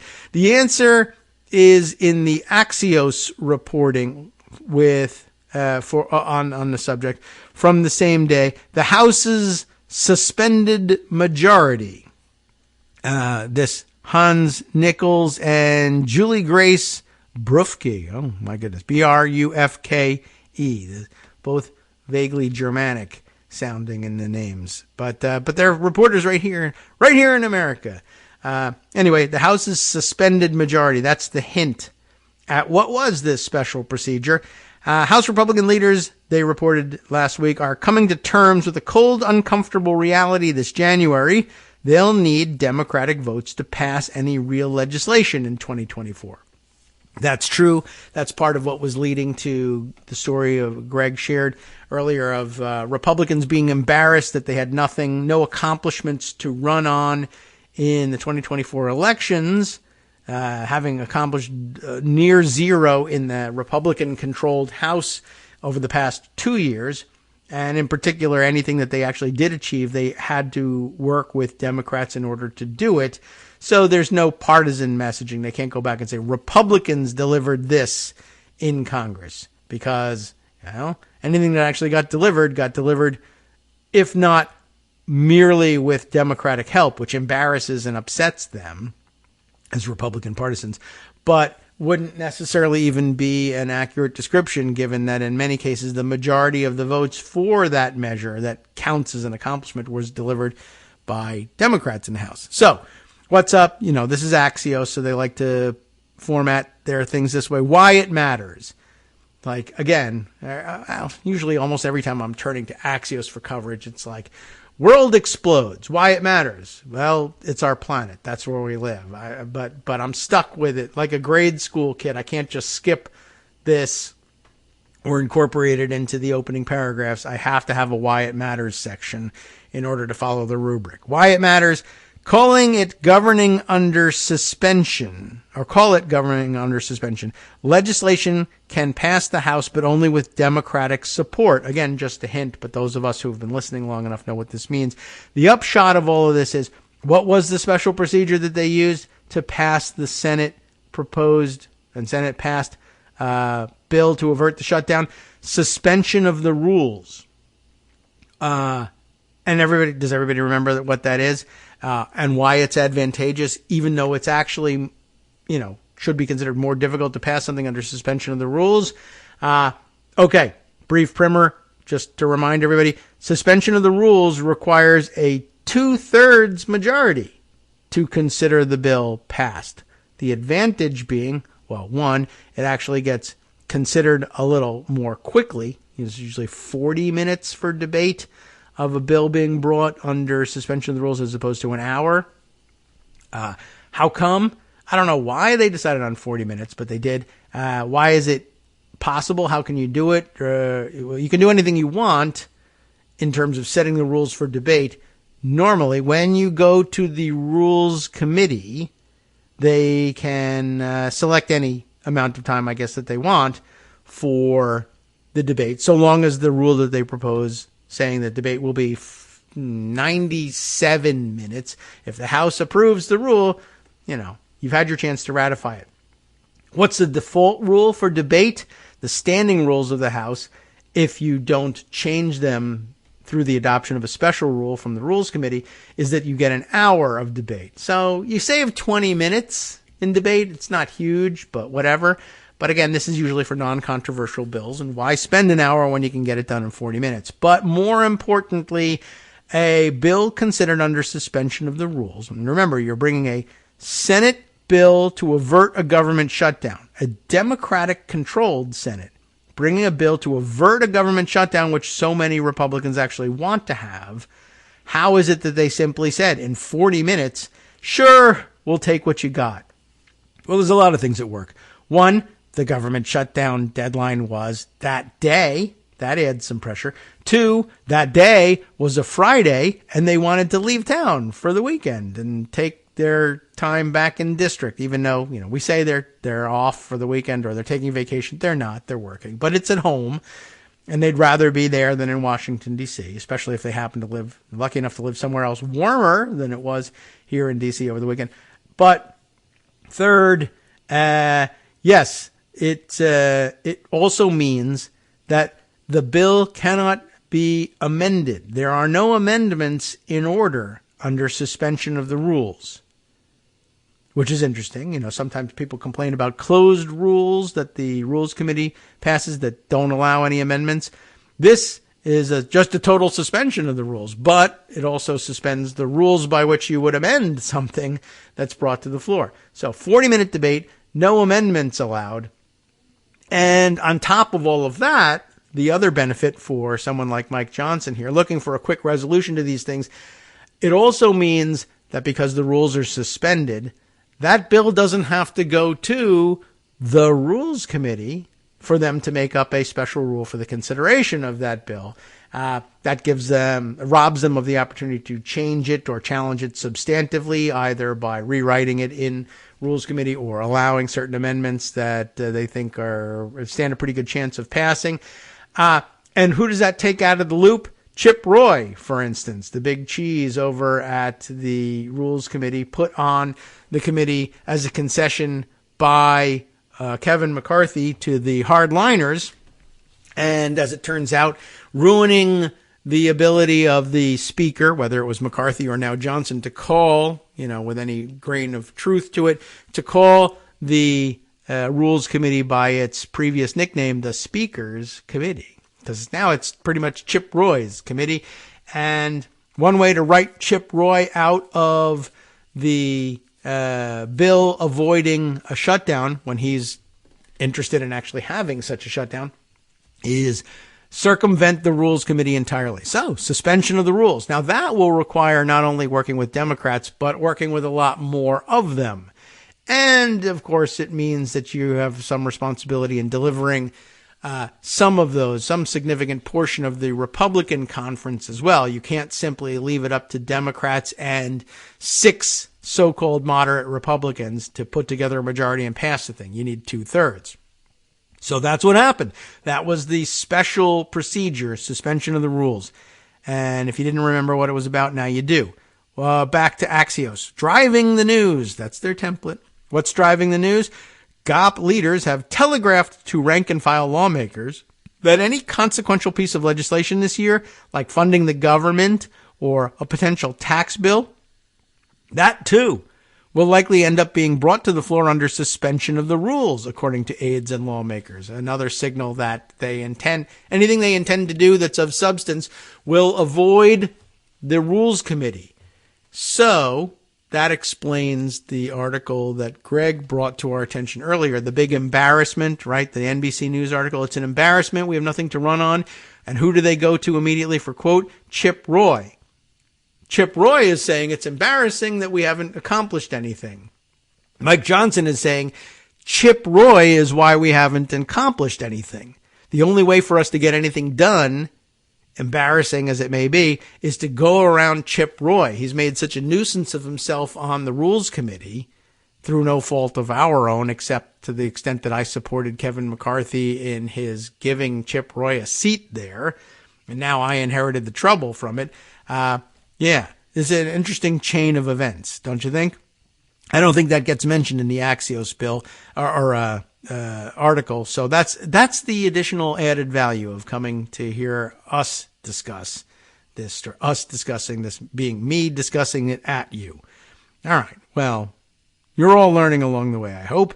So, yeah, anything that will be brought to the floor this year that will be something we can point to as an accomplishment will have to be done without Chip Roy getting involved. And then Chip Roy finds that embarrassing. There you go. How it works. Well, we already told you how it works, but they'll tell you their version is, let's see if it's adequate to the task. If you depended on Axios and their rubric and how it works. Oh, good. Someone's going to tell me how it works. See if it's up to the task. The procedural move essentially bypasses the House Rules Committee. Helpful. Good. Preventing conservatives from strangling legislation before it reaches the floor. All right. Bullet points. It then requires a 2/3 majority to pass, or roughly 290 votes, according to Punchbowl News. Punchbowl News probably said it. It's interesting. That's an interesting citation. Free gimme citation, because the rules say that it requires a 2/3 majority to pass, interestingly enough, under suspension of the rules. And mathematically, that's 290 votes. So really, that's according to math, not according to Punchbowl News. But you can't link to math. Anyway, second bullet. In practice, it makes the House look suspiciously like the Senate, where legislation typically needs 60 votes to stand any chance of becoming law. Yeah, not quite for the same reason. But it is interesting. So now the Senate requires 60% to, get past filibusters, either of the motion to proceed or the underlying bill or the amendments to the bill, et cetera, et cetera. We all know about that. So that's 60%, 3/5 of the Senate that it now requires for cloture. In the House, to pull this off requires 2/3. That's 66%. So it's kind of like it. And that used to be what was required in the Senate to invoke cloture until 1975, when they moved the threshold down, making use of the nuclear option to do so, although everyone likes to deny that that's how it happened. The reality is that is how it happened. The threat of doing it is how it happened. The big picture, as Axios puts it, Congress is considering 3 consequential pieces of legislation this winter. Just 3, because how many can you have in a Republican brain at once? A Ukraine funding and border bill, a tax proposal that trades business breaks for a child tax credit. Lots of good criticism of all of these bills out there. And legislation to keep the government open, which will likely be by 2 separate bills because they bifurcated the process some months ago. More bullet points. The first 2 are somewhat optional. You imagine you're doing 3 things this year and 2 of them are optional. The optional, again, that's the Ukraine funding and border bill, and tax proposal that trades business breaks for a child tax credit. In other words, dysfunctional government, but it's paid for. The third one, that's the more, that's not optional, is funding the government. We have to have a working government in order for us to be able to declare that we're not functioning because we're not doing all these other things. Otherwise, you just don't function and you don't issue any press releases about it because there's no money for press releases. You see how important that can be? Second bullet point, congressional leaders met with President Biden at the White House Wednesday to air their differences on the emerging Ukraine border package, which would receive a Senate vote as soon as next week, which is now this week. So you feel the momentum. Third bullet point, House Speaker Mike Johnson said after the meeting that the border must be, quote, the top priority in any potential deal, reiterating a hard line that suggests the House won't take up the compromise being hashed out in the Senate. But of course, if they do, they'll need to take it up under suspension of the rules because a compromise hashed out in the Senate that's exposed to House amendments will never pass in the same form. On the other hand, that's okay. They can always work it out in conference, except they don't do that anymore. Suspension of the rules might be the only realistic path forward if they think they can get 290 votes for some of these things. Let's see. Then they list a flashback. What's that? Former House Speaker Kevin McCarthy and his decision to rely on suspensions to pass a 45-day stopgap measure led to his untimely downfall. We haven't really seen much mention of the use of suspension of the rules as a part of that downfall, but I guess it certainly could be. And lastly, between the lines, the hard line position many House Freedom Caucus members take essentially force GOP leaders to take the suspension route and thus rely on Democratic votes. That irony is not lost on some lawmakers. Oh, I'm sorry. I thought that was it. But there's more underneath the ad that popped up. The uni party that conservatives fear becomes a real thing. Oh, well, not really exactly, but I see what you're talking about. Because then you just have 2/3. One GOP lawmaker told Axios, everything's watered down. They had me, then they lost me on that one. I see what they mean by the uniparty becomes the thing that they make. That's Republicans saying there's no difference now between Democrats and Republicans. We're MAGA Republicans. We're different. And everybody else, Democrats and non-MAGA Republicans, are a uniparty. Well, it's people who come together to actually get something done. It's sort of how Congress works. But remember that for these people, literally, compromise is literally a dirty word. It's not something that you should be doing. And that makes them mad because suspension of the rules requiring a 2/3 vote means there really is, in order for something to pass, there has to be compromise, and everything is watered down, which they're angry about because they have extremist legislation in mind and they don't want it watered down. By the same token, I guess, the claim from people like Joe Manchin and Kyrsten Sinema that the filibuster encourages compromise, I guess, takes on a reality too, even though usually the filibuster is used to prevent any compromise from actually working or making it to the floor. So that's sort of an internal contradiction that we've never really resolved here. But now House members will have to think about it. And I guess the other irony of fears that become realized, don't turn the Senate into the House. As it turns out, it is the House turning into the Senate instead. I don't know whether that's related to the filibuster necessarily, but it's probably not that hard to connect. Just in terms of what ends up getting sent to the House for its approval. Now, what about going deeper? Well, in November, Johnson passed his laddered CR under suspension of the rules. Interesting and worth remembering. House Freedom Caucus members essentially gave Johnson a freebie for that transgression. Sure, they announced their opposition to the plan, but they didn't come for his gavel. The legislation passed. Then in December, Johnson used the suspension calendar again to pass a short-term bill to reauthorize the Federal Aviation Administration. Protests of that were muted. But last week, in a menacing message to Johnson, 13 conservatives voted against a rule that would have allowed a vote on a symbolic bill to condemn Biden's policies on electric vehicles. Super important, of course. But I guess they're the manifestation of the first organized protest against the repeated use of suspension of the rules. But although really that was something that was being brought to the floor under regular-ish order with a special rule. And that's kind of counterproductive, right? If you are the Freedom Caucus or other crazy person protesting the repeated use of suspension of the rules, and then they don't use suspension of the rules and bring it under sort of regular order, and the first thing you do is, I hate everything, let's vote against the rule. And then that forces Mike Johnson back to the old tactic of using suspension of the rules. Have you done yourself any favors here? Well, if you're a nihilist, I guess, maybe yes. I don't know. All right, there's two more bullet points to this. A warning shot angered Representative Tom Cole, the actual chair of the Rules Committee, not Chip Roy, the de facto chair of the Rules Committee. We've been more than generous with amendments to all members from all across the conference, but particularly for those who wanted to cut spending, he told Axios. I think the Rules Committee members should support the rules. And that's the way they used to enforce things back in the day, that it was the Speaker's Committee, and someone like Chip Roy would get booted at this point. Can't do that, not with this razor-thin majority. From networksradio.com.